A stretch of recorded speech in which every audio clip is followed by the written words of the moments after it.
A single mother humiliated by her ex-husband at a business meeting discovers an unexpected protector in the city's most dangerous man, a billionaire mafia boss who sees in her everything he thought he'd lost forever. If you're ready for a story of power, protection, and forbidden love, stay with me until the end. And don't forget to subscribe and comment where you're watching from. I love hearing from you. The conference room felt smaller than it should have been. Megan sat at the long mahogany table, her hands folded neatly in front of her, projecting a calm she didn't feel.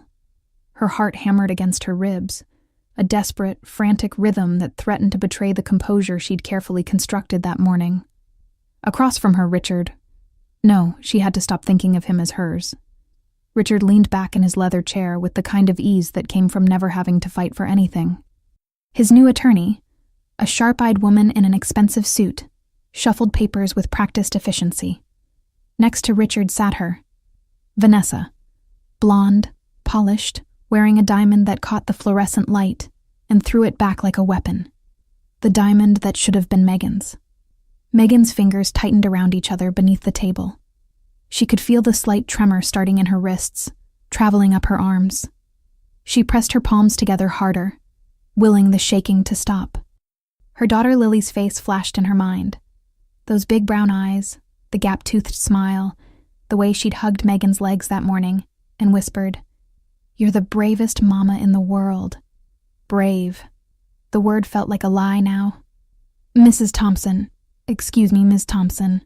Richard's attorney began, her voice dripping with false courtesy that stung worse than outright cruelty. "We've reviewed your financial statements, and frankly, we have concerns about your ability to provide adequate care for Lily." The words hit like physical blows. Megan's throat tightened, but she kept her expression neutral. Years of holding herself together, of being the strong one, had taught her how to swallow pain until it settled somewhere deep and cold in her chest. "My daughter has everything she needs," Megan said quietly. Her voice came out steadier than she felt, though she could hear the slight waver at the end. "We have a home, food, stability, a one-bedroom apartment in a questionable neighborhood," Richard interrupted, leaning forward with sudden animation. The shift in his posture was calculated. She'd seen him do it in business meetings before, moving in for the kill when he sensed weakness. "Working double shifts at that diner while our daughter stays with whatever babysitter you can afford that week." Our daughter. He said it like he had any right to claim her.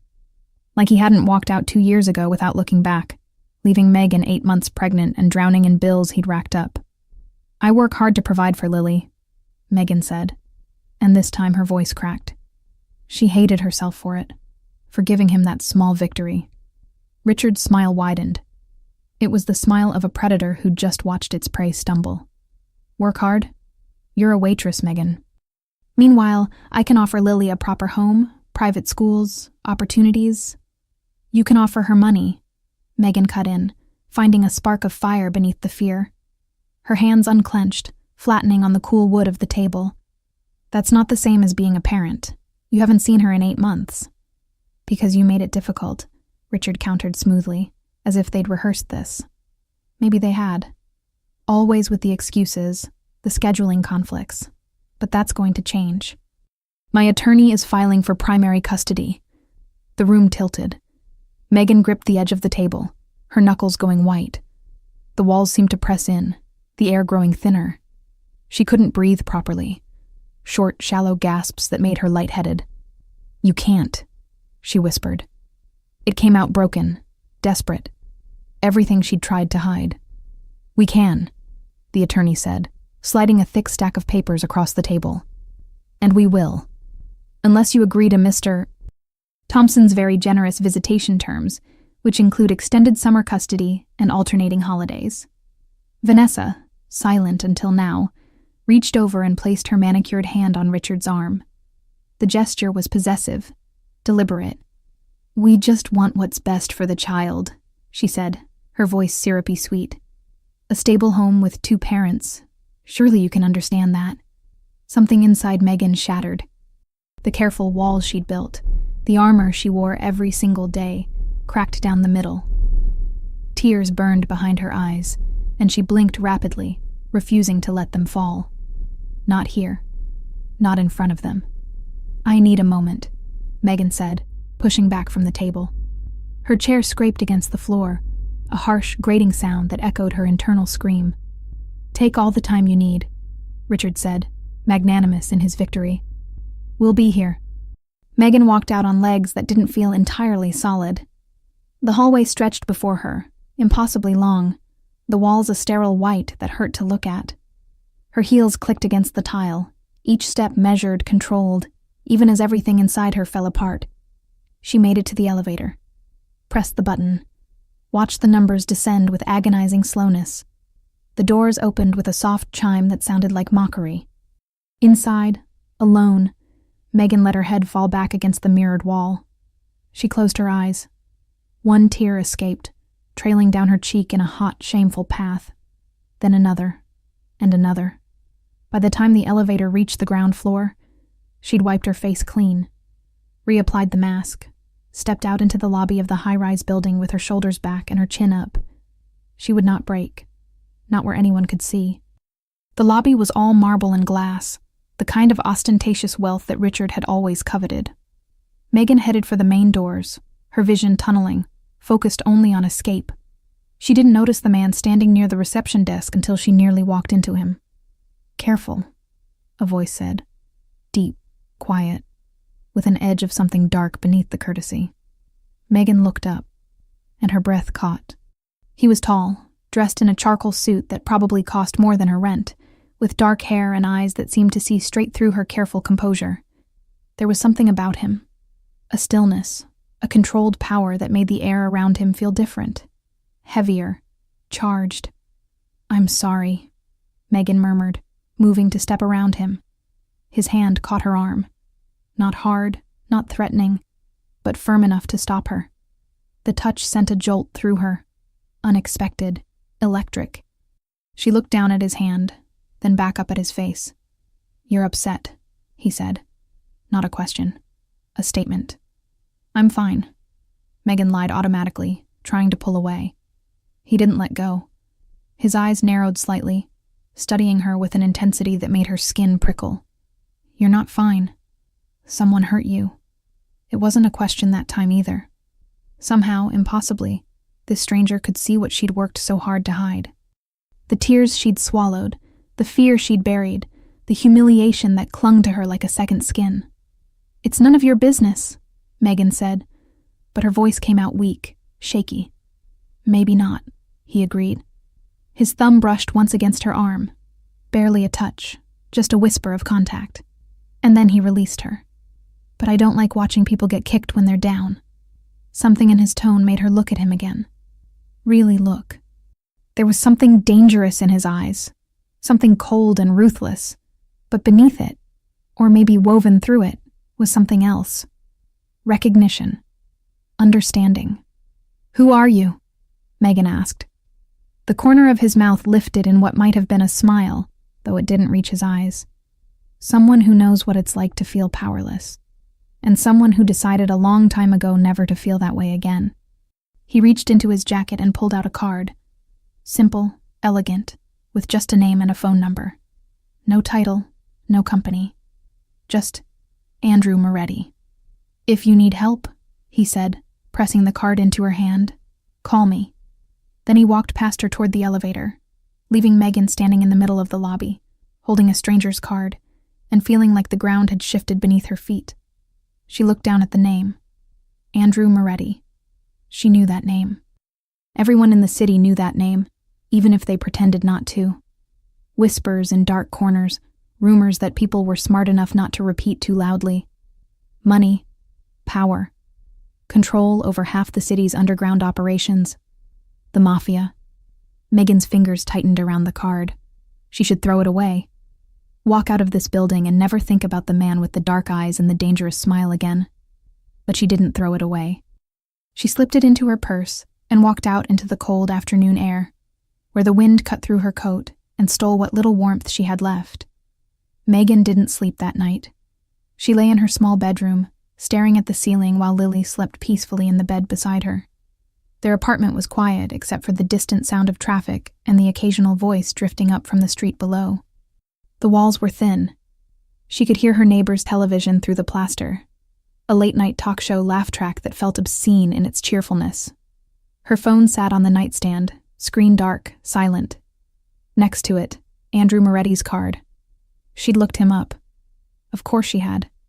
Sitting at her laptop after putting Lily to bed, Megan had typed his name into the search bar with trembling fingers, not sure what she'd find. The results were complicated.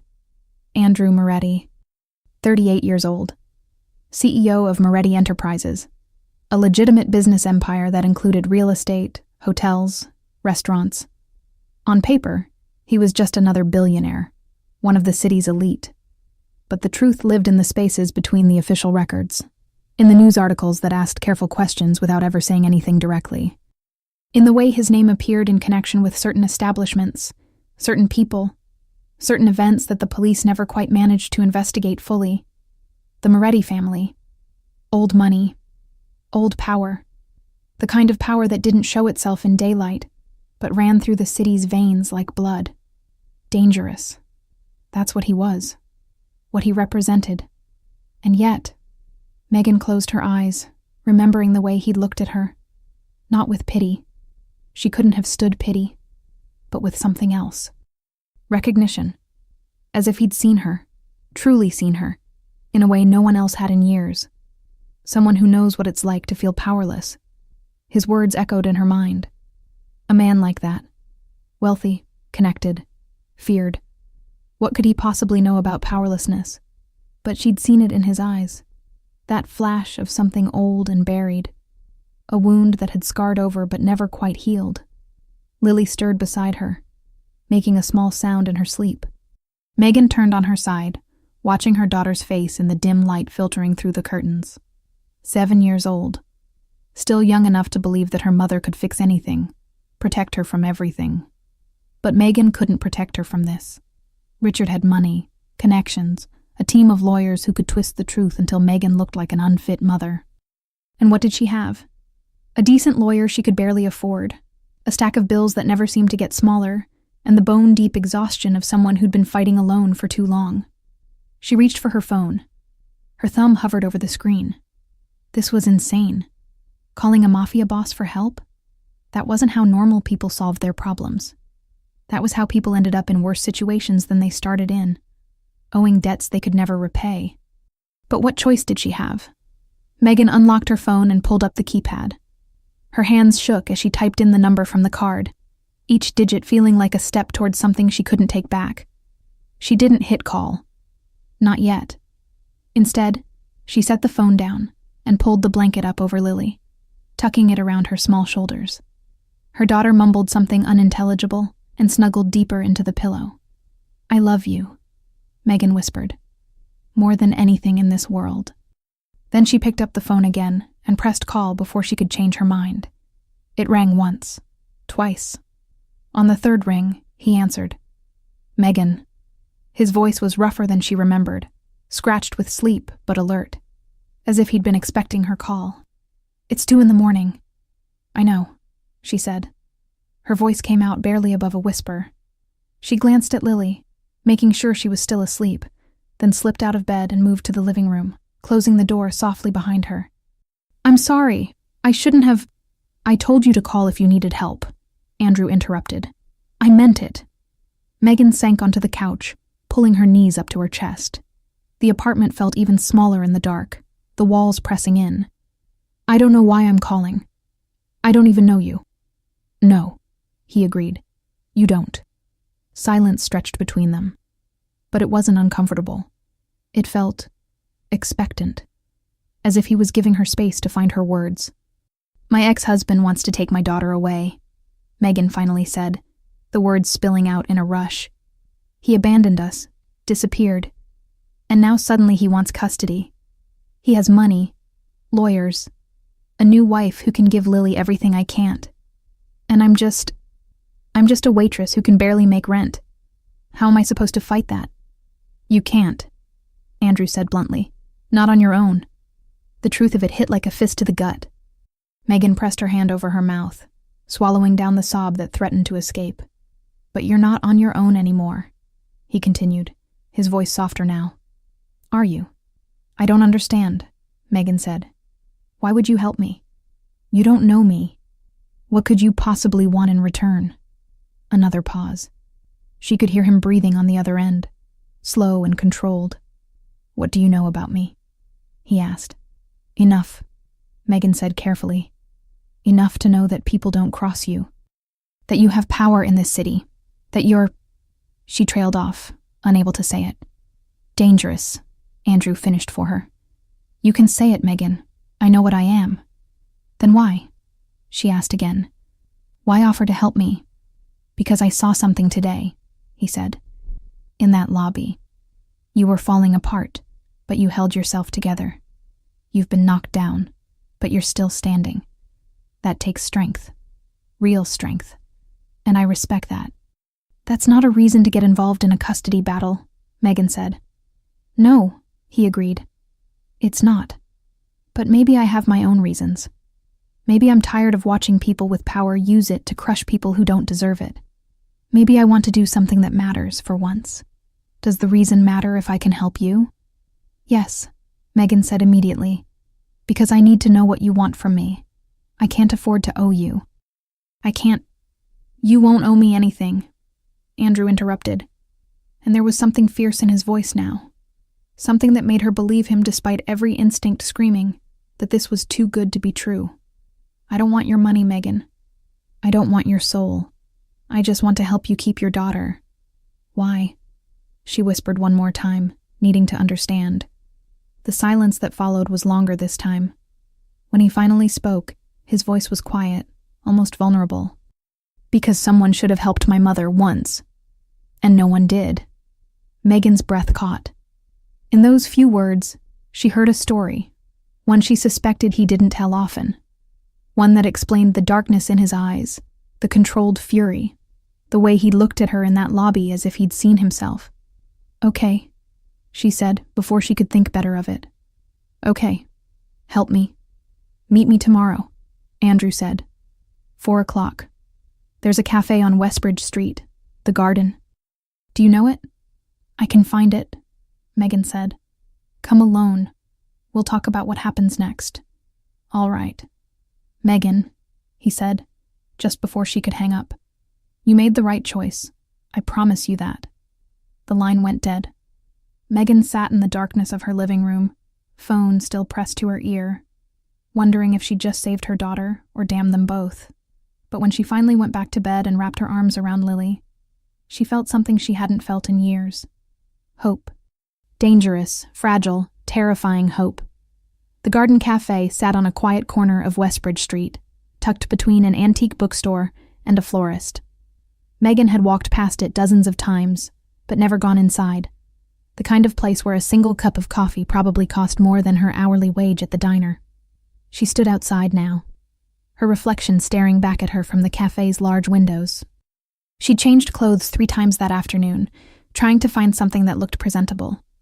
She'd finally settled on a navy dress, simple and modest, paired with the only pair of heels she owned that didn't have scuff marks. Her hair was pulled back in a neat bun. She'd even put on lipstick, though her hands had shaken so badly she'd had to wipe it off and start over twice. She looked like she was going to a job interview. Maybe she was, in a way. The cafe's door chimed softly as she pushed it open. Inside, the space was warm and intimate. Exposed brick walls, dark wood furniture, soft jazz playing from hidden speakers. Only a handful of tables were occupied, mostly by well-dressed professionals having quiet conversations over expensive pastries. And there, in the back corner, sat Andrew Moretti. He looked up as she entered, as if he'd sensed her arrival. Their eyes met across the room, and for a moment, Megan forgot how to move. He was even more imposing in the light of day. Or maybe it was just that she could see him clearly now, without the shock and emotion clouding her perception. He stood as she approached, a gesture of old-fashioned courtesy that seemed at odds with everything she knew about him. Megan, he said, pulling out the chair across from him. Thank you for coming. Thank you for… this, she said awkwardly, sitting down. The chair was more comfortable than it looked, upholstered in soft leather. Andrew sat back down, his movements controlled and precise. On the table between them sat 2 cups of coffee, steam still rising from them. I took the liberty, he said, noticing her glance. Latte, single shot. Was I right? How did you... Megan started, then stopped. Of course he'd know. A man like him didn't offer help without first learning everything he could about the person he was helping. You work at Rosie's Diner on 5th, Andrew said, as if reading her thoughts. You've been there for 18 months. You take the morning shift most days so you can be home when your daughter gets out of school. You drink lattes when you can afford them, black coffee when you can't. It should have felt invasive. It should have scared her. Instead, Megan felt something else, a strange sense of relief that someone, anyone, had paid enough attention to see her as more than just another struggling single mother. You've done your homework, she said quietly. I always do, Andrew replied. Richard Thompson, your ex-husband, married you right out of college, spent 7 years making you feel small, left you pregnant and bankrupt. He's currently working in his father-in-law's investment firm. Nepotism, not talent. His new wife, Vanessa, comes from money. Old money. The kind that opens doors and closes mouths. Each word was delivered with clinical precision, but Megan could hear the edge of contempt beneath them. Andrew wasn't just reciting facts. He was building a case. They want custody of Lily, Megan said, not because they love her or miss her. Richard wants to prove something, that he's changed, that he's responsible. And Vanessa, she paused, the words catching in her throat. Vanessa wants a perfect family for her perfect life, a ready-made daughter to dress up and show off. They won't get her, Andrew said with absolute certainty. You can't promise that, Megan said. You don't know. I can promise it, Andrew interrupted, leaning forward slightly. Because I don't make promises I can't keep. And I promise you, Megan, they won't take your daughter.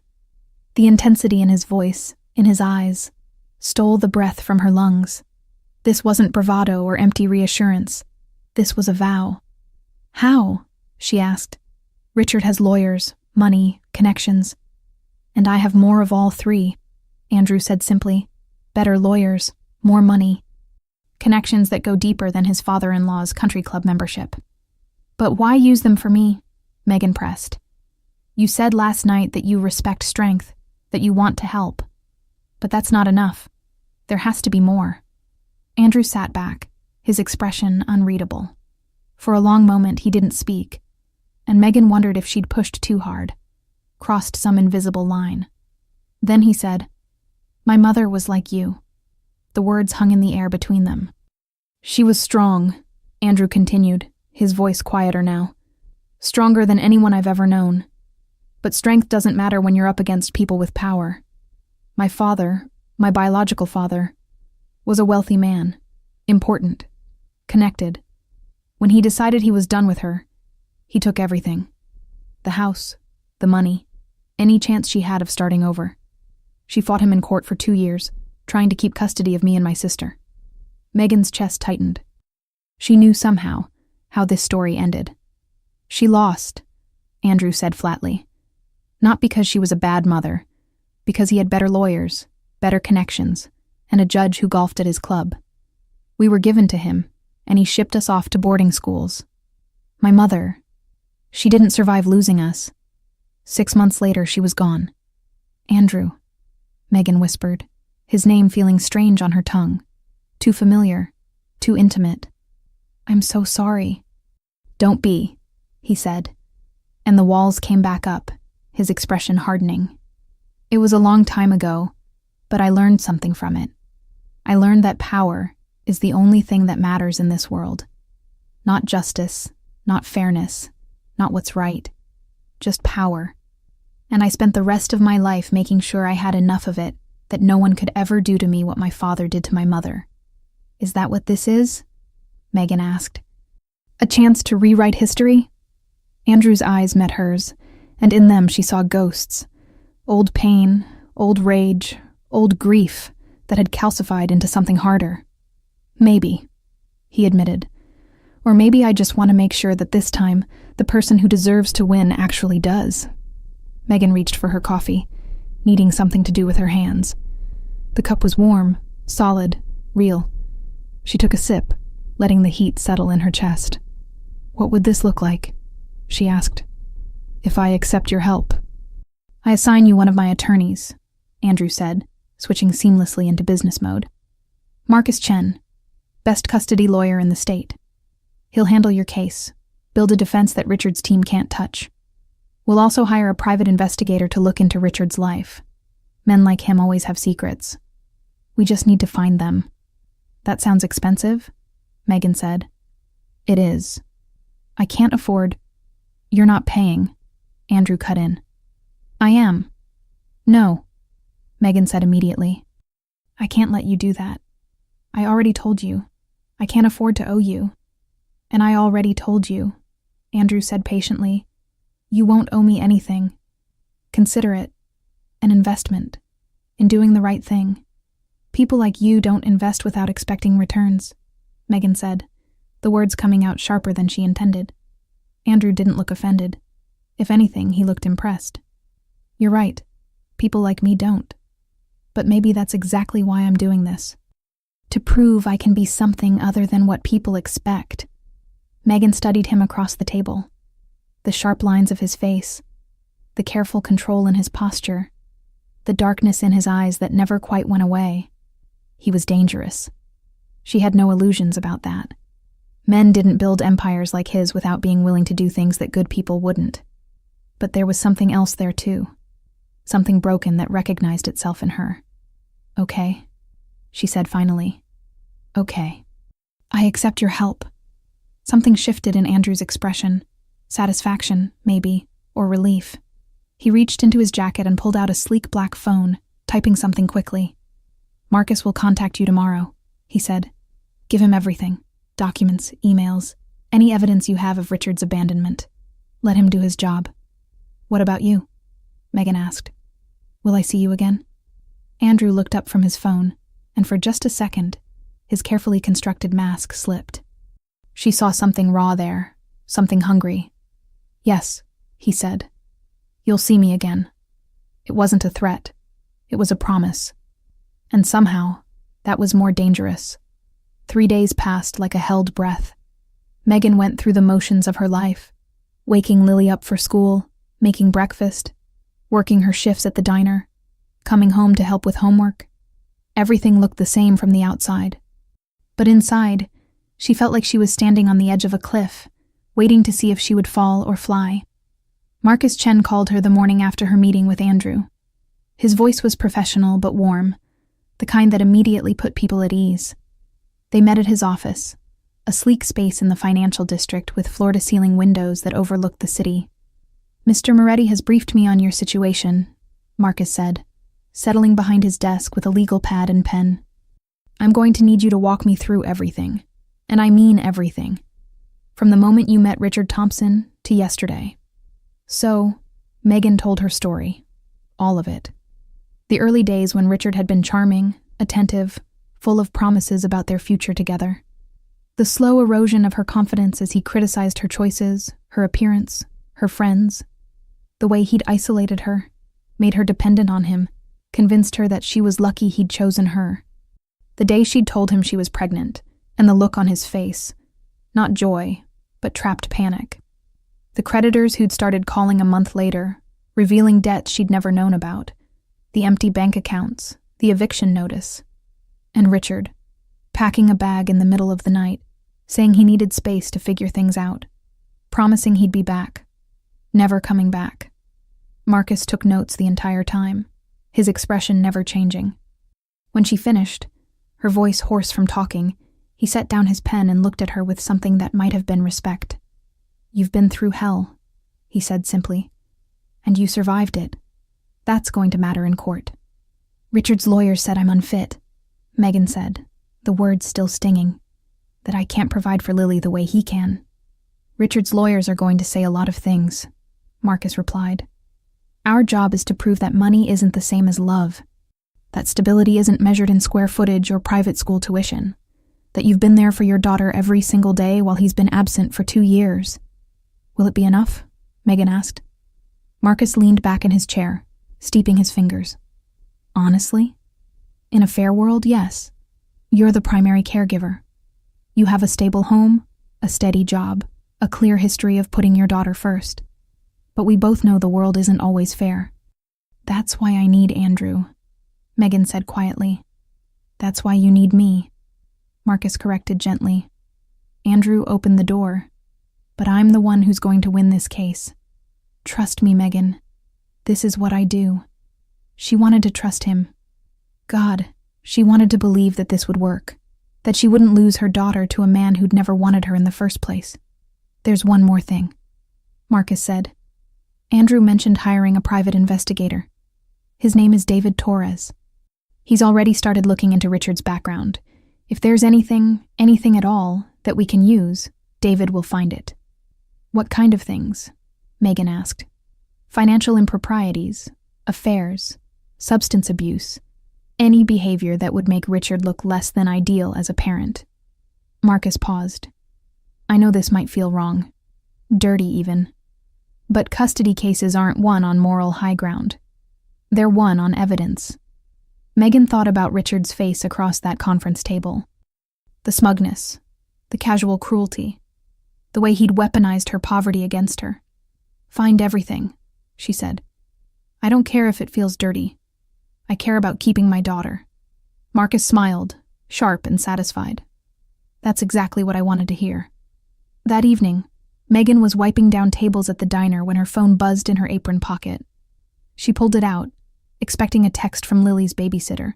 Instead, it was an unknown number. There's a car waiting outside for you. Don't be alarmed. Megan's heart kicked against her ribs. She glanced toward the front windows of the diner. Sure enough, a sleek black car sat at the curb, windows tinted, engine running. Her manager, Joe, noticed her staring. Everything okay, Meg? Yes. I need to step outside for a minute. Your shift doesn't end for another hour, Joe said, frowning. I know. I'm sorry. It's important. I'll make it up, I promise. Before he could argue, Megan untied her apron and headed for the door. The November air hit her like a slap, cold and sharp. She wrapped her arms around herself, approaching the car slowly. The back door opened. Andrew sat inside, illuminated by the soft glow of the interior lights. He was dressed more casually than she'd seen him before. Dark jeans, a black sweater, but still radiating that quiet authority that seemed to follow him everywhere. Get in, he said.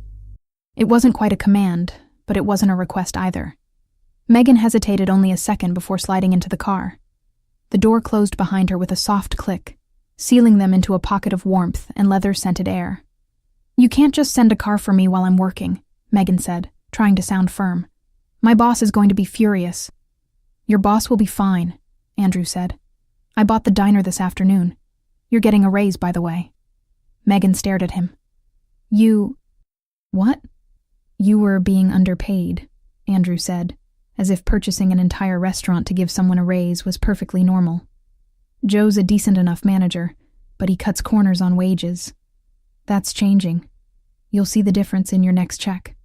You can't just buy the place I work, Megan said, her voice rising. That's insane. I can do whatever I want, Andrew said calmly. That's the point of having money. No. Megan shook her head, feeling panic rise in her chest. No, this is too much. The lawyer, the investigator, now this. Andrew, I can't. Breathe, he interrupted, and his hand moved, not touching her, just hovering near her arm, close enough that she could feel the warmth of him through her sleeve. Just breathe, Megan. She did, dragging air into her lungs in short, sharp gasps. The car felt too small suddenly, the air too thin. Why are you doing this? She asked when she could speak again. And don't tell me it's just about your mother. There has to be more. Andrew was quiet for a long moment. Outside, the city moved past them in streaks of light and shadow as the car pulled away from the curb. You want the truth? He finally said. Yes. The truth is, I've spent 20 years building an empire. I have more money than I could spend in 5 lifetimes. I have power, respect, fear, everything I told myself I needed to never feel helpless again. He turned to look at her, and in the dim light of the car, his eyes were dark and fathomless. But none of it means anything It's all just empty.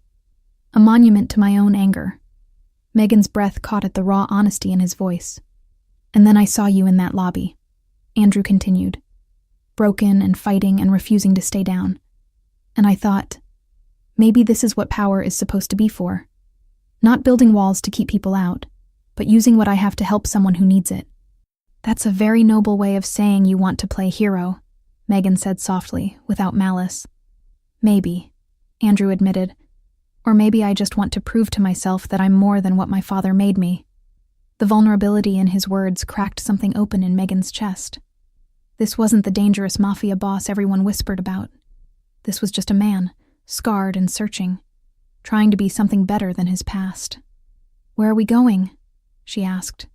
Somewhere you can stop pretending to be fine for 5 minutes, Andrew said. The car wound through the city streets, moving away from the noise and lights of downtown into quieter neighborhoods. Eventually, they pulled up in front of a building Megan recognized, one of the luxury high-rises that overlooked the river. This is where you live? She asked. Penthouse, Andrew confirmed. Come up. I want to show you something. Every instinct screamed that this was a bad idea. Going to a man's apartment, a dangerous man's apartment, alone, at night. But Megan found herself trusting him anyway. Or maybe it was just that she was so tired of being afraid, of second-guessing everything, of holding herself together every single second. Maybe she just wanted 5 minutes to breathe. They rode the elevator in silence, Andrew's presence a solid weight beside her. The doors opened directly into his penthouse. No hallway, no other apartments. Just his space. Megan stepped out and felt her breath leave her body. Floor-to-ceiling windows dominated the far wall, offering a view of the city that looked like something from a movie. The space was minimalist but warm. Dark wood, soft lighting, expensive furniture that somehow still felt comfortable. This is, she started. Home, Andrew finished, or as close as I've come to one. He moved to the windows, and Megan followed. The city spread out below them.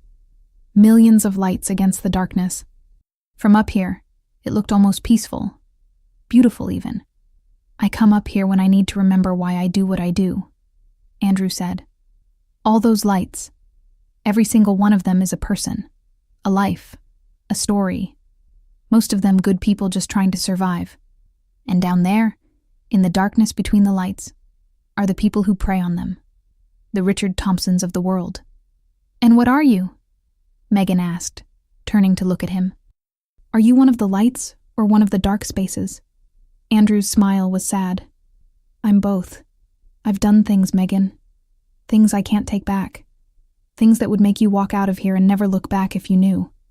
But I've also tried, in my own way, to protect people who can't protect themselves. It doesn't balance out. It never will. But it's something. Megan should have been afraid. She should have demanded to know what things he'd done, what darkness he carried. Instead, she said, "Thank you." Andrew turned to her, surprise flickering across his face. For what? For seeing me, Megan said simply. For caring when you didn't have to. For making me feel like I'm not fighting this alone anymore. Something shifted in the air between them. The space that separated them suddenly felt charged, electric. Andrew took a step closer, and Megan's heart began to race. You're not alone, he said, his voice rough. Not anymore. He reached up slowly, giving her every chance to step back. When she didn't, his hand cupped her face, gentle, reverent, as if she were something precious that might break. Megan, he said, and her name on his lips sounded like a prayer. She knew she should stop this. Knew that getting involved with him, emotionally, romantically, in any way beyond the professional help he was offering, was dangerous, complicated, wrong. But when he lowered his head, when his lips brushed against hers in a kiss that was soft and questioning, she didn't pull away. She kissed him back. It wasn't desperate or hungry. It was careful, tender, full of all the things neither of them knew how to say. His other hand came up to frame her face, and Megan's hands found his chest, feeling the steady beat of his heart beneath her palms. When they finally broke apart, both breathing hard, Andrew rested his forehead against hers. "This is a bad idea," he said. "Terrible," Megan agreed. "We should stop." "We should." Neither of them moved. "I can't promise you anything," Andrew said, his voice barely above a whisper. "I can't promise I'm a good man, or that being close to me won't bring darkness into your life, but I can promise I'll protect you and Lily, with everything I have." Megan pulled back just enough to meet his eyes. In them, she saw the same thing she felt. Fear and longing tangled together. The terrifying possibility of something real. "That's enough," she said. "For now, that's enough." The custody hearing was set for 3 weeks away. In that time, Megan's life transformed in ways she couldn't have imagined. Marcus worked tirelessly, building a case that painted her as the devoted, self-sacrificing mother she was, and Richard as the absent, negligent father he'd been. David Torres, the private investigator, worked in the shadows. Megan never met him, but she saw the results of his work in the thick files that appeared on Marcus's desk. Richard's financial records, his work history, his current life with Vanessa. And then, 1 week before the hearing, David found something. Megan was at Andrew's penthouse when Marcus called. She'd been spending more time there, at first for strategy meetings and then just because. Because Andrew made her coffee the way she liked it. Because he listened when she talked about Lily, about her fears, about everything. Because when she was with him, she felt less like she was drowning. "Marcus," Andrew said, putting the call on speaker. "What do you have?" "Gold," Marcus said, and even through the phone, Megan could hear the satisfaction in his voice. "Richard's been embezzling from his father-in-law's firm. Not much. Small amounts. Barely noticeable. But consistent." David traced it back 6 months. Megan's hand flew to her mouth. "Oh my God." "There's more," Marcus continued. "Vanessa doesn't know, but her father is starting to suspect. There was an internal audit last month that flagged some irregularities. Richard's been covering his tracks, but not well enough." "Why would he steal?" Megan asked. "He has money, a good job. Gambling debts." David's voice came over the line. Rougher than Marcus's, weathered by years of seeing the worst in people. "Your ex has been placing bets online. Sports, mostly. He's down about 80,000. Megan felt sick. This was the man who wanted custody of her daughter. A thief. A liar. A man so desperate he'd steal from his own family. "Can we use this?" Andrew asked, his voice hard. "Absolutely," Marcus said. "It goes directly to his character and fitness as a parent. A judge isn't going to look favorably on someone committing fraud while simultaneously claiming he can provide a more stable home." "Do it," Andrew said. "File whatever motions you need to. I want this information in front of the judge before the hearing." "Already done," Marcus said. "I submitted an emergency motion this afternoon. We should have a response within 48 hours. After they hung up, Megan sat on Andrew's couch, her hands shaking. She should have felt triumphant, vindicated. This was exactly what they'd been looking for. Evidence that Richard wasn't the upstanding father he pretended to be. But all she felt was tired. "Hey," Andrew said softly, sitting beside her. Not touching, just present. "This is good news." "I know," Megan said. "I know it is. It's just... God, Andrew. What am I doing? Using a private investigator to dig up dirt on my ex? Letting a mafia boss buy my workplace and hire lawyers I could never afford? When did I become this person?" "You became this person the moment you decided to fight for your daughter," Andrew said firmly. "There's no shame in using every resource available to protect her." "But these aren't my resources," Megan said, finally turning to look at him. "They're yours. And I still don't understand why you're doing this. The story about your mother, I believe that's part of it. But there's something else. Something you're not telling me." Andrew's jaw tightened. For a moment, she thought he wouldn't answer. Then he stood, moving to the window, putting distance between them. "You're right," he said. "There is something else." Megan waited, her heart pounding. "My sister," Andrew said quietly. "Elena. She was 10 when our father got custody of us. 15 when she ran away from boarding school. 17 when she married a man twice her age who promised to take care of her. He paused, and Megan could see his reflection in the window, the tight set of his shoulders, the way his hands clenched at his sides. 20 when he put her in the hospital for the third time. Andrew, I didn't know, he continued, his voice raw. I was in college, building my empire, so focused on gaining power that I didn't notice my sister was trapped. By the time I found out, it was almost too late. I got her out, got her safe, made sure her husband never came near her again. But the damage was done. She's better now, stronger, but she'll never be who she could have been if someone had protected her earlier. Megan stood, crossing the room to stand beside him. That's not your fault, isn't it? Andrew asked, finally looking at her. His eyes were haunted. I had power even then. Money, connections. I could have checked on her, made sure she was okay, but I was too busy proving something to a dead man. Too busy becoming exactly what my father always said I'd be. What did he say?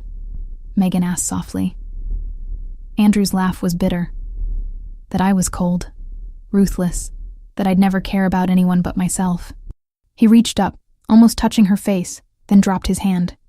He was right, for a long time. And then I met you. The words hung in the air between them, weighted with meaning. Andrew, Megan breathed. You asked why I'm doing this, he said. The truth? It started as atonement, a way to make up for failing Elena. But somewhere along the way, it became about you. About this feeling I get when you smile, when you talk about Lily, when you fight even though you're terrified. You make me want to be better than I am. And that's dangerous. Why dangerous? Megan asked, even though she knew no answer. Because men like me don't get happy endings, Andrew said. We don't get the girl in the white picket fence and the normal life. We get power and loneliness and the knowledge that we can never escape what we've done. Megan reached up and did what Andrew hadn't. She touched his face, cupping his jaw, feeling the scratch of stubble against her palm. Maybe you're wrong. Maybe you get to decide what ending you have. And what ending would you give me? Andrew asked, his voice rough. One where you stop punishing yourself for things you can't change, Megan said. One where you let yourself be happy. Andrew's hand came up to cover hers, pressing her palm more firmly against his face. I don't know if I remember how to be happy. Then let me teach you, Megan said. And she kissed him.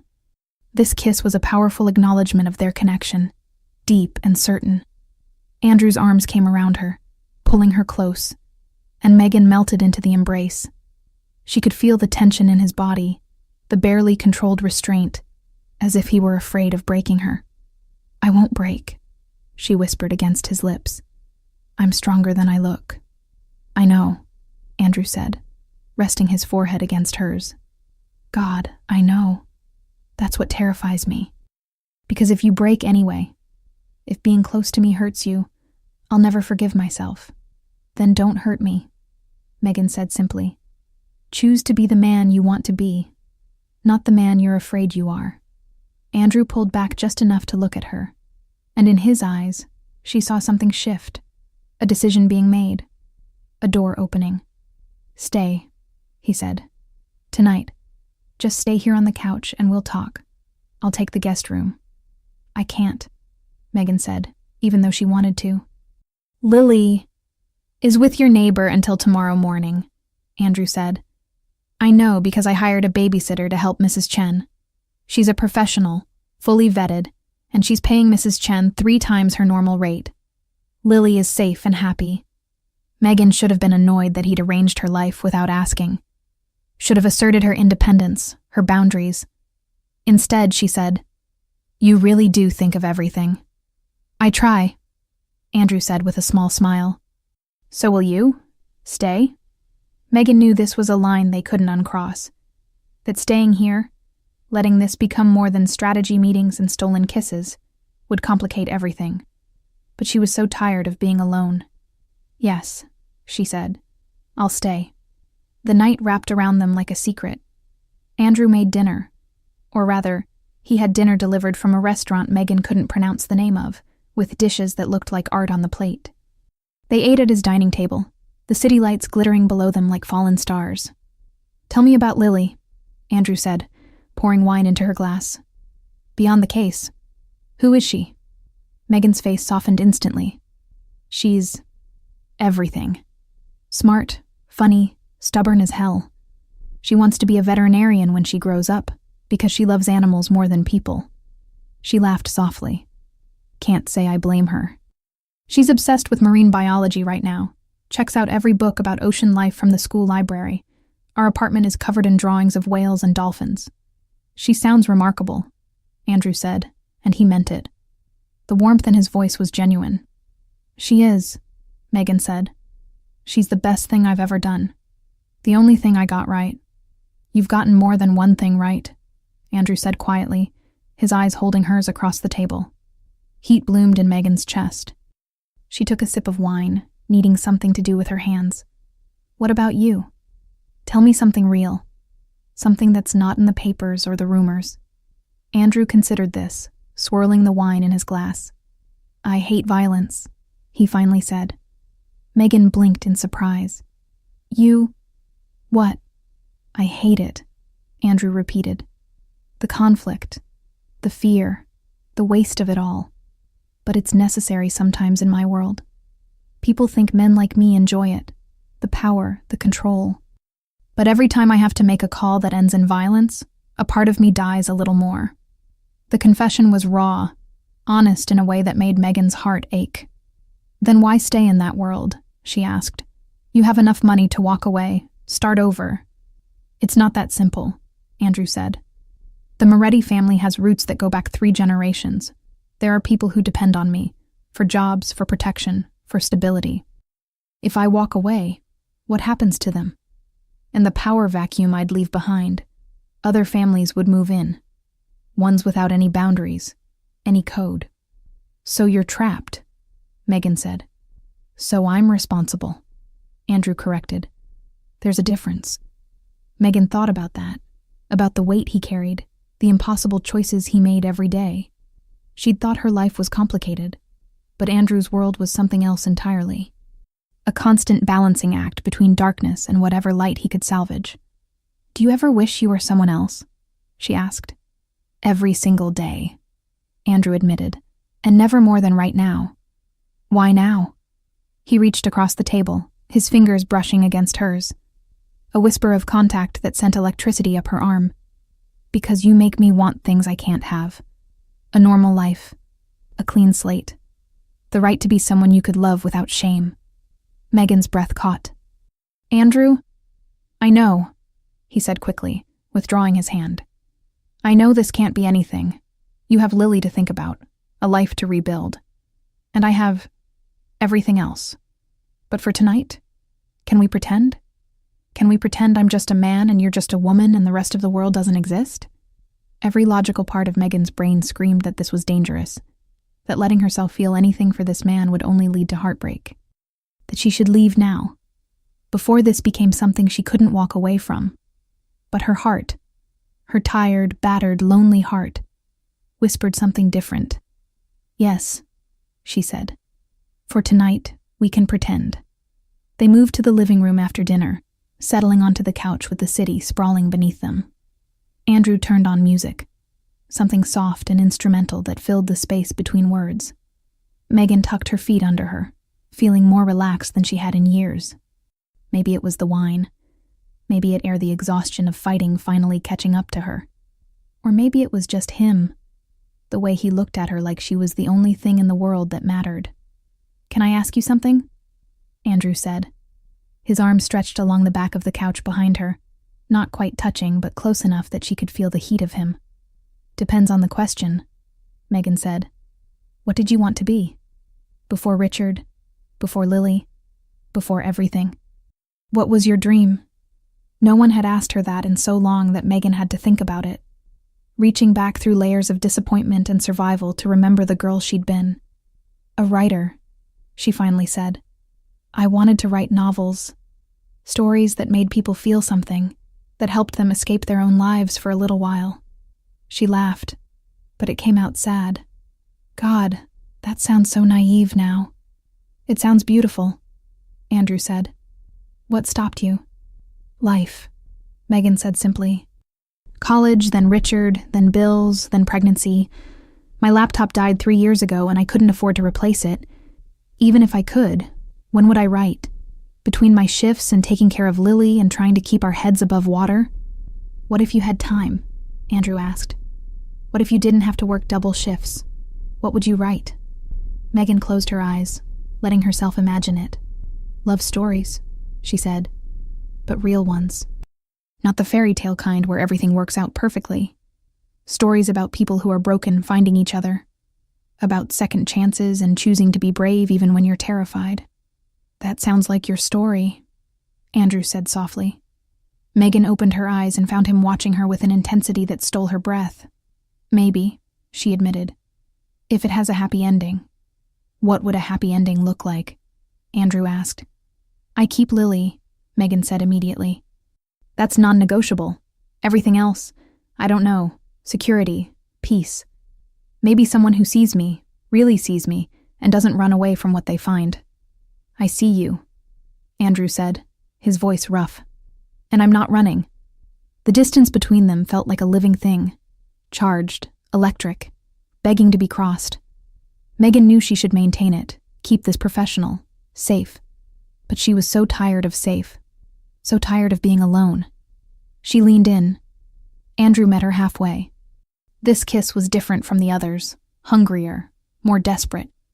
Andrew's hand came up to tangle in her hair, and Megan's fingers curled into his sweater, pulling him closer.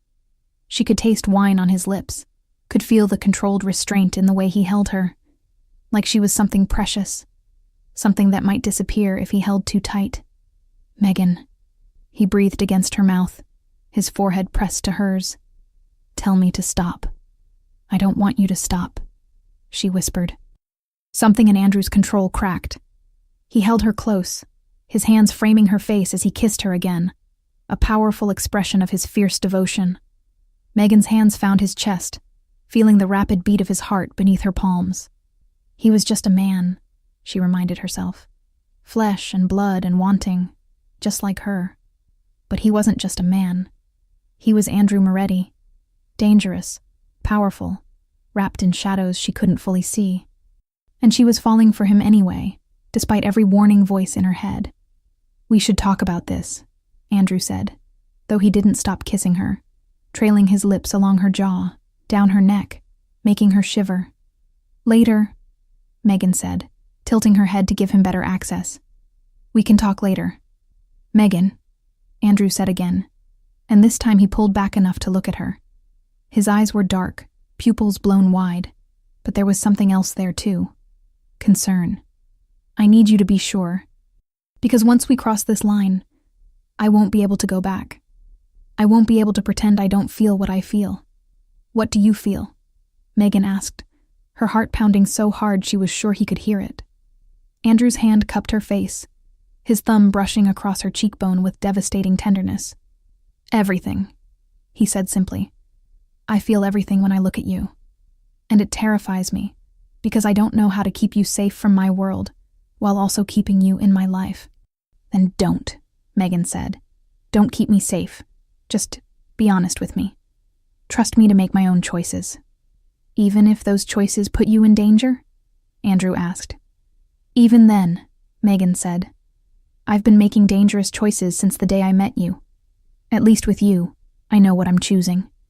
Andrew searched her face, looking for doubt, for hesitation.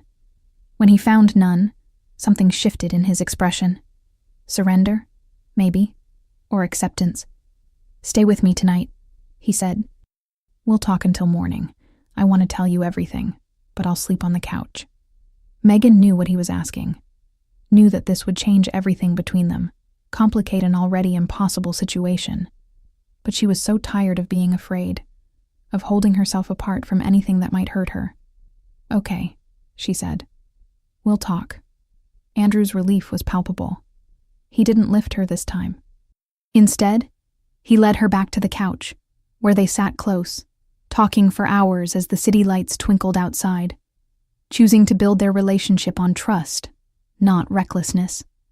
The morning of the custody hearing arrived, wrapped in gray clouds and the promise of rain. Megan stood in front of her bathroom mirror, trying to steady her shaking hands as she applied lipstick. She'd barely slept the night before, her mind running through every possible scenario, every way this could go wrong. Lily sat on the edge of the bathtub, swinging her legs and watching her mother with solemn eyes. She knew something important was happening today, even if she didn't understand all the details. "Mama," she said quietly, "are you scared?" Megan paused, the lipstick halfway to her mouth. She could lie, tell her daughter everything would be fine. But Lily deserved better than pretty lies. "Yes, baby," Megan said, setting down the lipstick and turning to face her. "I'm very scared." "Of what?" "Of losing you," Megan admitted, kneeling down so they were eye level. "Your father wants you to live with him, and today a judge is going to decide where you belong." Lily's face crumpled. "But I belong with you." "I know, sweetheart," Megan said, pulling her daughter into a tight embrace. "I know you do. And I'm going to fight as hard as I can to make sure you stay with me." "What if the judge doesn't listen?" Lily asked, her voice muffled against Megan's shoulder. "Then we'll keep fighting," Megan said fiercely. "I will never, ever stop fighting for you. Do you understand?" Lily nodded, squeezing her mother tighter. A knock at the door made them both jump. Megan rose, smoothing down her dress. The nicest one she owned, navy blue and conservative, meant to make her look like a responsible parent. She opened the door to find Andrew standing in the hallway, dressed in a charcoal suit that probably cost more than her monthly rent. But it wasn't the expensive clothes that made her breath catch. It was the look in his eyes. Determination, and something softer. Something that looked like love. "Ready?" he asked. "No," Megan admitted. "But let's go anyway." Andrew's gaze shifted to Lily, who was peeking around her mother's legs.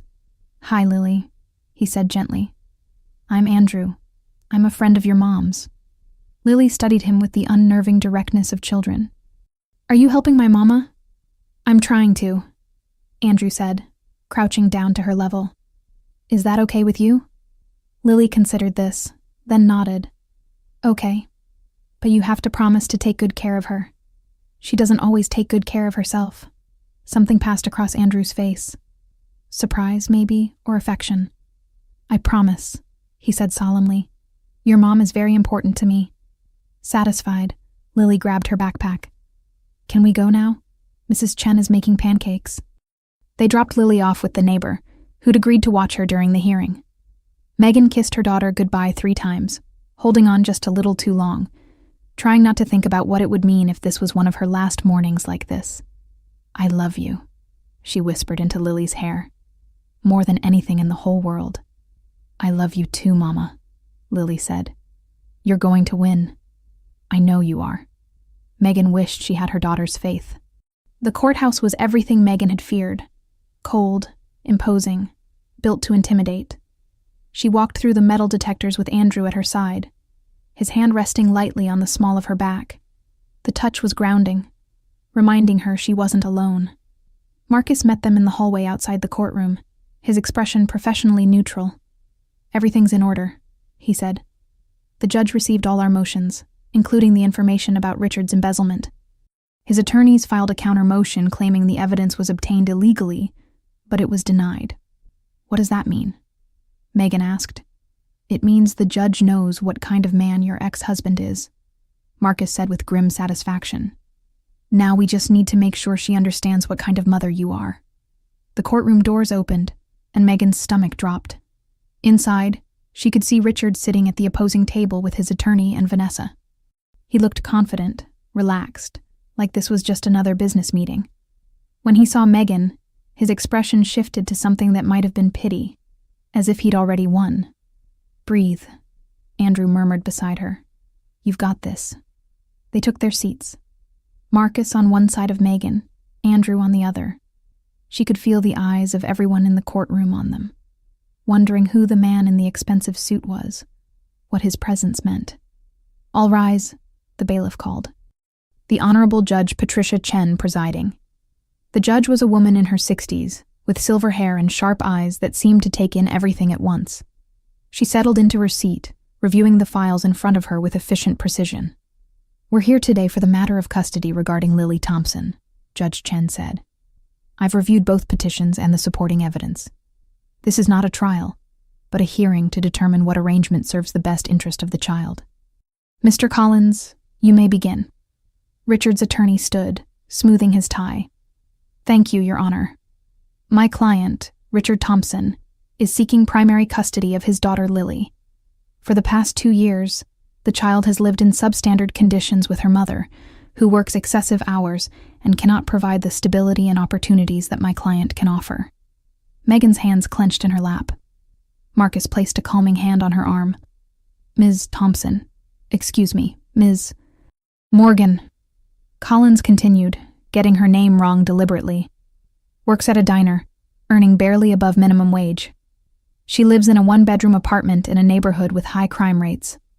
Meanwhile, Mr. Thompson has a stable career, a home with adequate space, and can provide private education, health care, and extracurricular opportunities. Your Honor, Marcus interjected, the petitioner abandoned his pregnant wife 2 years ago, leaving her with substantial debts and no means of support. He has had minimal contact with the child since her birth. Wealth does not equate to fitness as a parent. Judge Chen held up a hand. I'll hear from both sides. Mr. Collins, continue. Collins presented their case methodically, highlighting Richard's income, his stable marriage, the school district where they lived. It was all surface, all shine. Nothing about who Richard actually was as a person. Then, it was Marcus's turn. Your Honor, he began. Megan Morgan has been the sole caregiver for her daughter since birth. She has worked tirelessly to provide for Lily, often at great personal sacrifice. She has never missed a parent-teacher conference, a doctor's appointment, or a school event.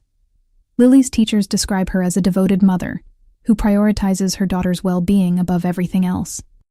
Marcus presented documentation, report cards showing Lily's excellent grades, letters from teachers praising Megan's involvement, medical records showing consistent health care, evidence of a mother who showed up every single day, no matter how hard it got. Furthermore, Marcus continued, his voice hardening, Mr. Thompson has a criminal investigation pending regarding embezzlement from his current employer. He has outstanding gambling debts totaling approximately $80,000. This is not a man providing stability. This is a man whose life is built on lies. Richard's face flushed red. His attorney jumped to his feet. Objection. This is character assassination. It's relevant information. Marcus shot back. The court has a right to know about the petitioner's illegal activities and financial irresponsibility. Enough, Judge Chen said sharply. Mr. Collins, your client's financial improprieties are a matter of record. They will be considered. Ms. Morgan, would you like to make a statement? Megan stood on shaking legs. This was it. Her chance to speak, to fight for her daughter. She looked at Andrew, who gave her an almost imperceptible nod of encouragement. Your Honor, Megan began, her voice quiet but steady. I'm not rich. I can't offer Lily private schools or vacations in Europe, but I can offer her love. I can offer her stability, not the kind that comes from money, but the kind that comes from knowing that no matter what happens, her mother will be there. I've been there for every scraped knee, every nightmare, every triumph. I've read her bedtime stories when I was so tired I could barely keep my eyes open. I've held her when she cried and celebrated with her when she succeeded. Her voice grew stronger as she continued. Richard left us when things got hard. He chose himself over his family. And now he wants to take Lily because it's convenient, because it makes him look good. But parenting isn't about looking good. It's about showing up.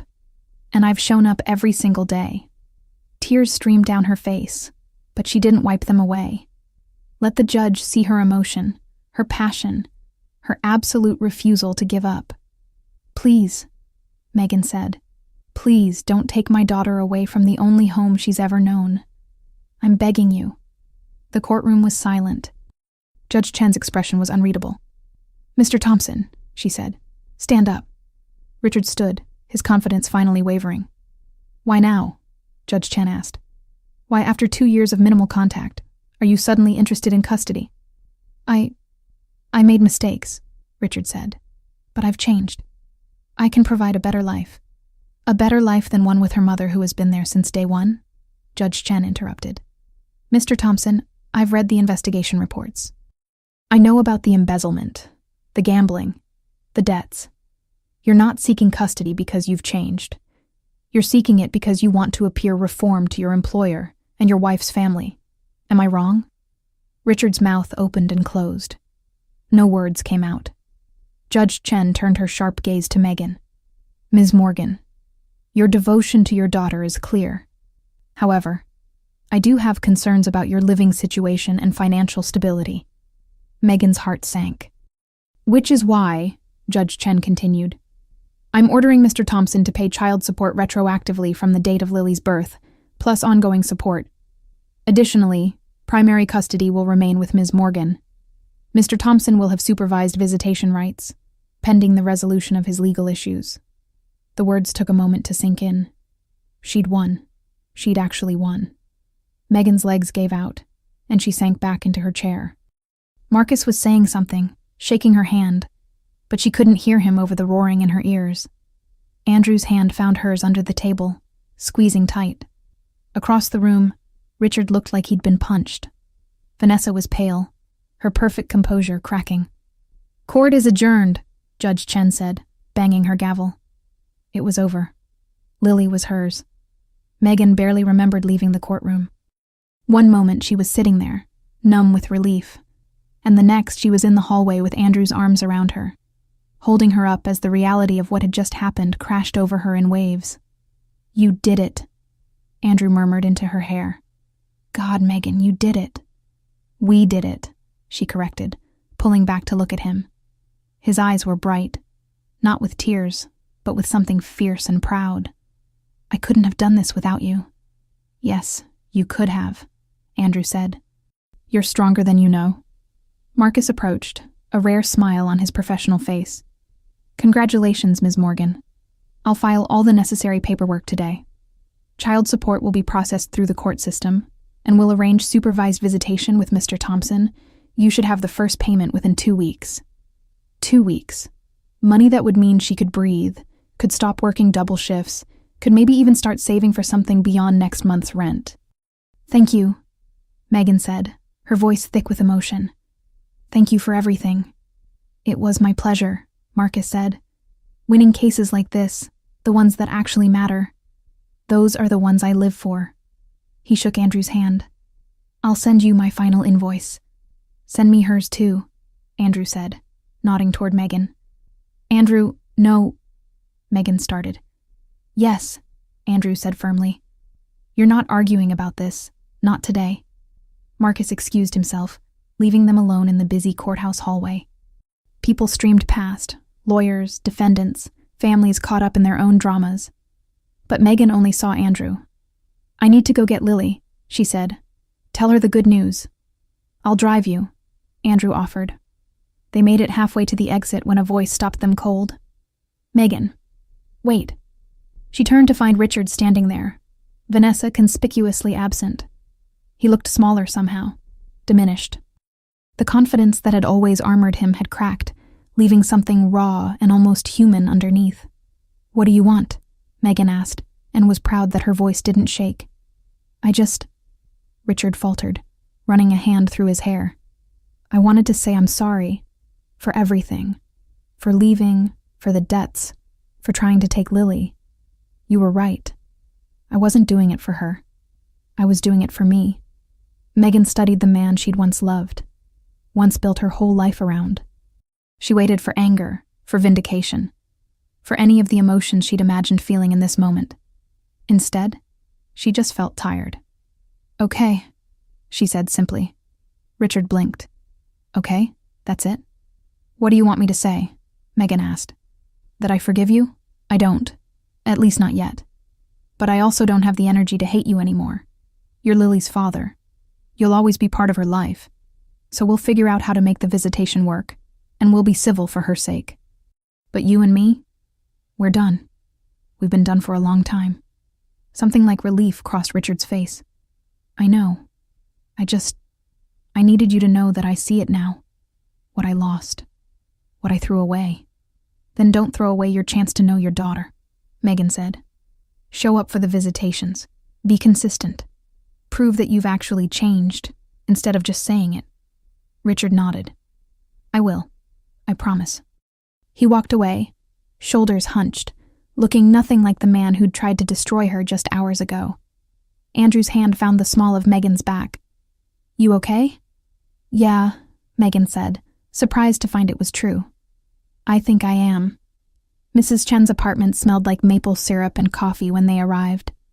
Lily was at the kitchen table, drawing a picture of what appeared to be a dolphin riding a motorcycle. She looked up when the door opened, her eyes going wide. Mama! Megan dropped to her knees, catching her daughter as she launched herself across the room. Hey, baby. Did you win? Lily asked, pulling back to search her mother's face. Do I get to stay with you? You get to stay with me, Megan confirmed, and the words felt like a benediction. Forever. Lily's face split into the biggest smile Megan had ever seen. I knew it! I knew you would win! Well, your mama had some help, Mrs. Chen said from the kitchen doorway, wiping her hands on a dish towel. She looked at Andrew with open curiosity. You must be the friend. Andrew Moretti, he said, offering his hand. Thank you for taking care of Lily. Mrs. Chen's eyes widened slightly at the name. She knew who he was, what he represented, but she shook his hand anyway. She's a good girl. No trouble at all. Can Andrew come home with us? Lily asked, still clinging to her mother. To celebrate? Megan looked at Andrew, suddenly uncertain. They'd spent the night together, crossed lines that couldn't be uncrossed. But bringing him into her home, into Lily's world, that was different. That was making this real in a way that terrified her. If it's okay with your mom, Andrew said carefully, reading her hesitation. Megan thought about all the reasons to say no.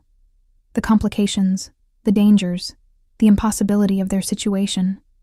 But she also thought about how he'd held her when she fell apart, how he'd fought for her, how he'd looked at her like she was worth fighting for. It's okay with me, she said. Megan's apartment had never felt smaller than it did with Andrew standing in the middle of her living room. She saw it through his eyes, the worn furniture, the peeling paint, the drawings covering every available surface. It was a home built from scraps and love, nothing like his penthouse with its view and luxury. But Andrew didn't look uncomfortable or condescending. He looked content. This is nice, he said, examining a drawing of a whale that Lily had taped to the wall. You did this? Lily nodded proudly. That's a humpback whale. They can hold their breath for up to 30 minutes. That's impressive, Andrew said seriously. I can barely hold mine for 30 seconds. Lily giggled. That's because you're a human, not a whale. Good point, Andrew conceded. Megan watched them interact, something warm and terrifying unfurling in her chest. Andrew was good with Lily. Natural in a way that suggested he'd thought about this, prepared for it, as if her daughter mattered to him. Lily, why don't you go wash up for lunch? Megan suggested. I'll make your favorite. Grilled cheese? Lily asked hopefully. With tomato soup, Megan confirmed. Lily darted off to the bathroom, leaving Megan alone with Andrew. The apartment felt too quiet suddenly, too intimate. She's wonderful, Andrew said softly. You've done an amazing job with her. She makes it easy, Megan said. Most of the time. Andrew moved closer, close enough that she could feel the warmth radiating from him. Megan, we need to talk about what happens next. I know, Megan said, though she'd been trying not to think about it. You've done what you set out to do. You helped me keep Lily, and I'll be forever grateful for that. But I understand if you need to step back now. Your life, your world, it's not compatible with mine. What if I don't want to step back? Andrew asked. Megan's heart stuttered. Andrew, I'm serious, he said. What if I want this? You, Lily, dinners in small apartments and drawings of whales on the walls.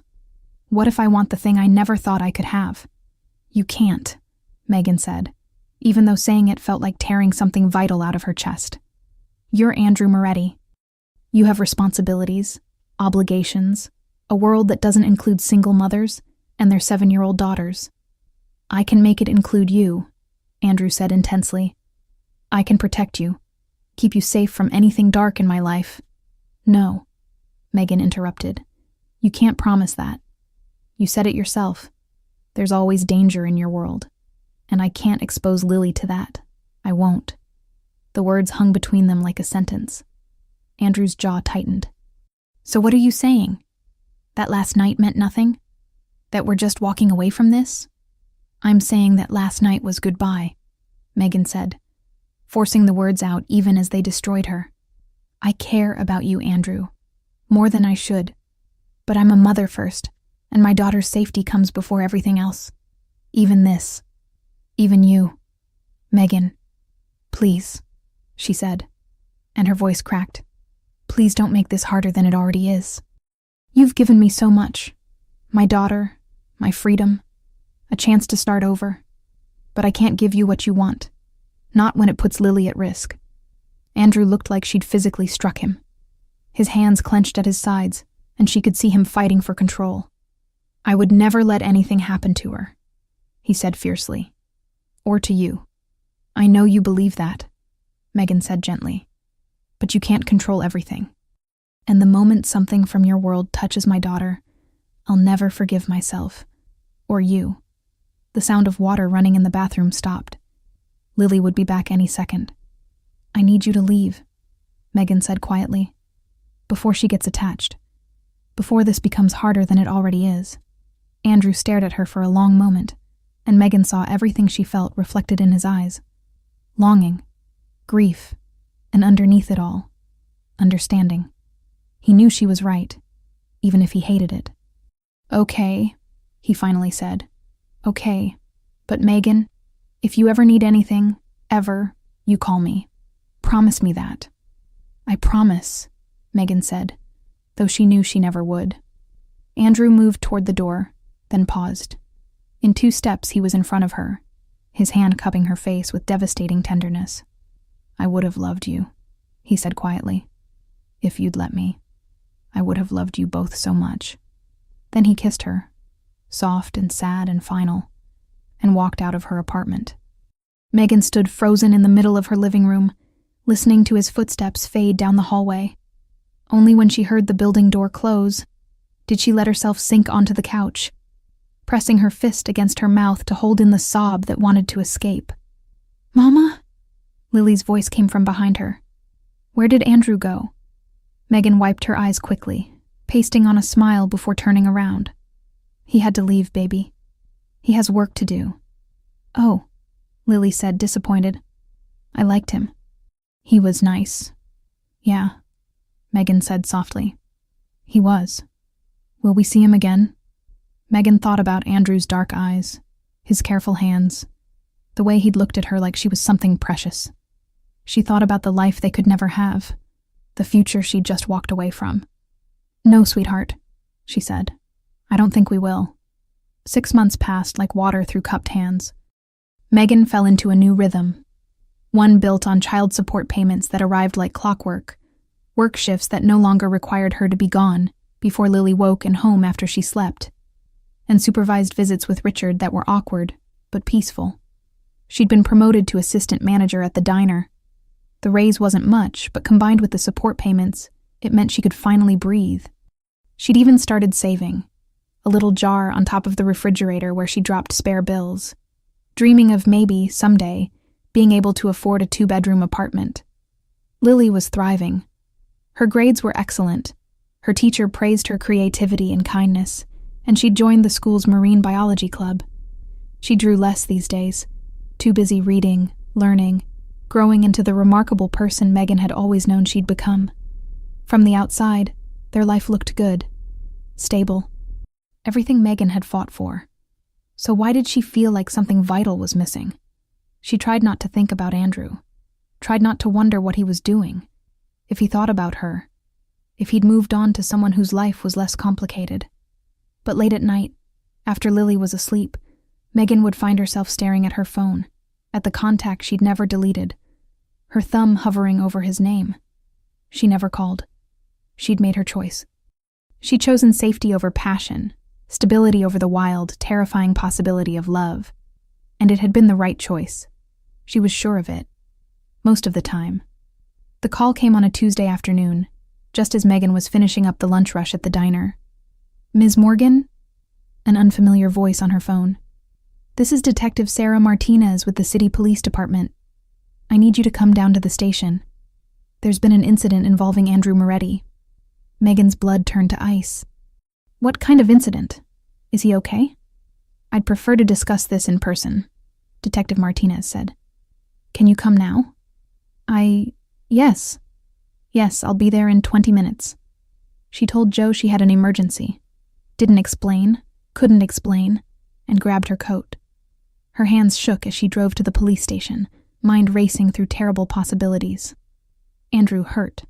Andrew arrested. Andrew dead. The last thought made her stomach revolt. Detective Martinez met her in the lobby, a woman in her 40s with sharp eyes and a no-nonsense demeanor. "Ms. Morgan, thank you for coming. Please, follow me." They went to an interrogation room. Cold, sterile, with a metal table and uncomfortable chairs. Megan sat, her heart hammering.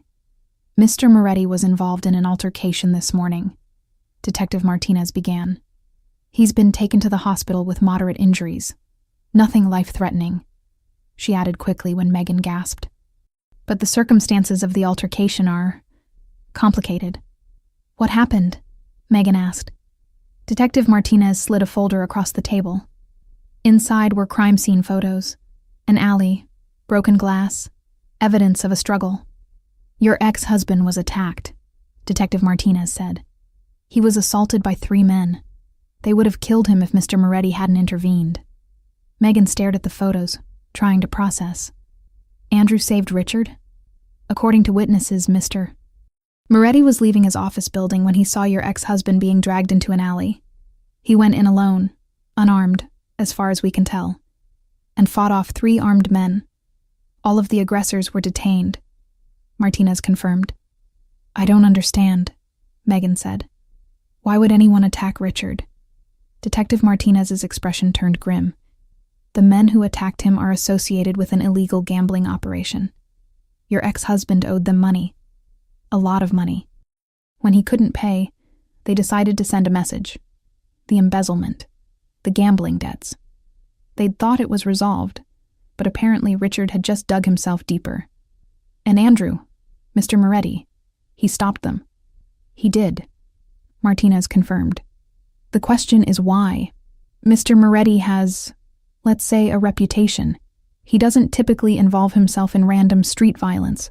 So I'm asking you, Ms. Morgan, what's his connection to your ex-husband?" Megan's mind raced. She couldn't tell the truth. That Andrew had been helping her. That they'd been whatever they'd been. That would raise questions she couldn't answer. "I don't know," she lied. "Maybe he just couldn't stand by and watch someone get killed." Detective Martinez studied her with those sharp eyes, clearly not buying it. "Right. Well, Mr. Moretti is at Mercy Hospital if you want to check on him. He's been asking for you." Megan's heart lurched. "He has?" "Wouldn't give a statement until he knew you'd been contacted and told you were safe," Martinez said. "So, whatever connection you're claiming you don't have, he seems to think differently." Megan found Andrew in a private room on the 4th floor, sitting up in bed with his left arm in a sling, and a noticeable bruise on his jaw.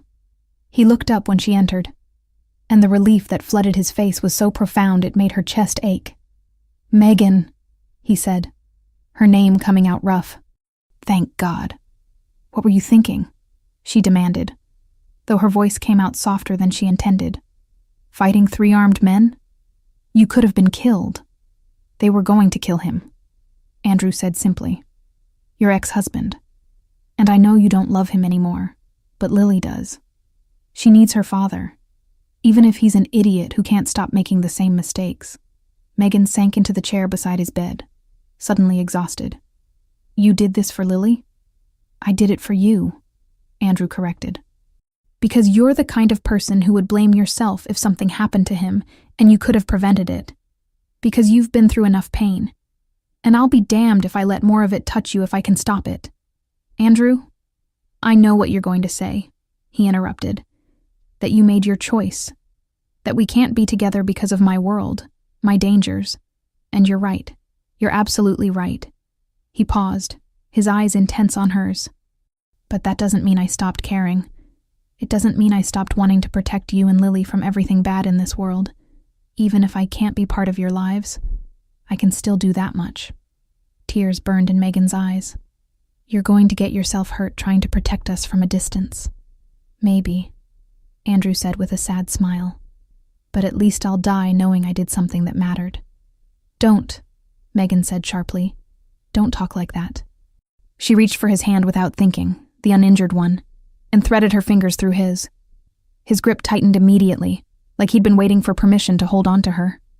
I've missed you, Andrew said quietly. Every single day. It's pathetic, really. I'm a grown man running an empire, and all I can think about is a woman in a small apartment who makes grilled cheese for her daughter and dreams of writing stories. I've missed you too, Megan admitted. So much it physically hurts sometimes. Then why are we doing this? Andrew asked.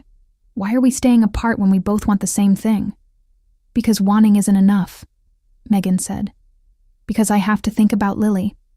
I think about Lily too, Andrew interrupted. Every decision I make, I ask myself if it would make her safer or put her at risk. And I've been working, Megan, really working. I've been restructuring my business, cutting ties with anything illegal, making legitimate investments. It's slow and it's complicated, but I'm doing it. Because I want to be someone you don't have to be ashamed of. Someone Lily could be proud to know. Megan stared at him, hardly daring to believe. You're leaving that life? The Moretti family business? I'm transforming it, Andrew said, into something clean, something real. It'll take time, maybe years, but I'm committed. Because you showed me that there's more to life than power and revenge. You showed me what actually matters. Andrew, Megan whispered, tears spilling over now. That's huge. But it doesn't change the fact that people will always see you as dangerous. That Lily could be targeted just for being connected to you. Which is why I've hired a security team, Andrew said. Not for me, for you and Lily. The best in the business. People who will make sure nothing from my old life ever touches either of you. You can't. I can. And I will, Andrew said firmly. Megan, I'm not asking you to jump into this blindly. I'm not asking you to upend your life or put Lily at risk. I'm asking for a chance. Let me prove that I can be the man you and Lily deserve. Let me be part of your lives, slowly, carefully, whatever pace you need. Just don't shut me out completely. Megan looked at their joined hands, at this man who'd literally fought armed criminals to protect someone who meant nothing to him except that he mattered to her. A man who was dismantling an empire he'd spent 2 decades building, just for the possibility of being good enough for her. This is insane, she said. Completely, Andrew agreed. If I even think Lily is in danger, you walk away, and I won't stop you, Andrew promised. Her safety comes first. Always. Megan took a shaky breath. Every logical part of her brain said this was still too risky, still too complicated. But her heart, her tired, lonely, hopeful heart, was screaming yes. Okay, she finally said. Okay, we can try. But slow, Andrew, really slow. The smile that broke across Andrew's face was like sunrise, radiant and full of promise. He lifted their joined hands and pressed his lips to her knuckles. Slow, he agreed. I can do slow, as long as it means you're giving me a chance. A knock at the door interrupted them. A nurse poked her head in. Mr. Moretti, you have another visitor, a young lady who's very insistent. But before she could finish, Lily pushed past her into the room. Mama, Mrs. Chen said you had an emergency and I got worried and she brought me here and... Lily stopped, taking in the scene. Andrew in the hospital bed, a little banged up. Megan's tear-stained face. Their joined hands. What happened? Lily asked, her eyes going wide. Megan opened her mouth, not sure what to say, but Andrew spoke first. I got into a fight protecting someone, he said honestly. And I got a little banged up. But I'm okay. Lily approached the bed slowly. Were you scared? Terrified, Andrew admitted. But sometimes being brave means doing the scary thing anyway. Lily considered this, then looked at her mother. Is Andrew staying this time? Or is he going to leave again? The directness of the question stole Megan's breath. She'd thought Lily hadn't noticed, hadn't realized how much Andrew's absence had affected her. I want to stay, Andrew said, looking at Lily but speaking to both of them. If that's okay with you and your mom. Lily turned her serious gaze on Megan. Is it okay with you, Mama? Megan looked at her daughter, smart, perceptive, deserving of honesty. And she looked at Andrew, broken and healing, trying so hard to be better. Yeah, she said softly. It's okay with me. Lily's face split into a grin. Then, surprising them both, she climbed carefully onto the hospital bed and wrapped her arms around Andrew's neck. Good, she said, because you make Mama happy, and I like it when she's happy.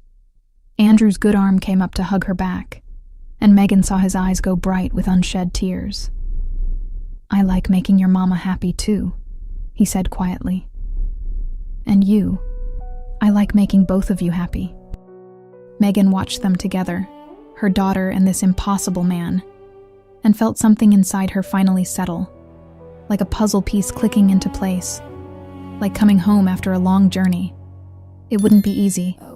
There would be complications, difficulties, moments when she questioned this decision.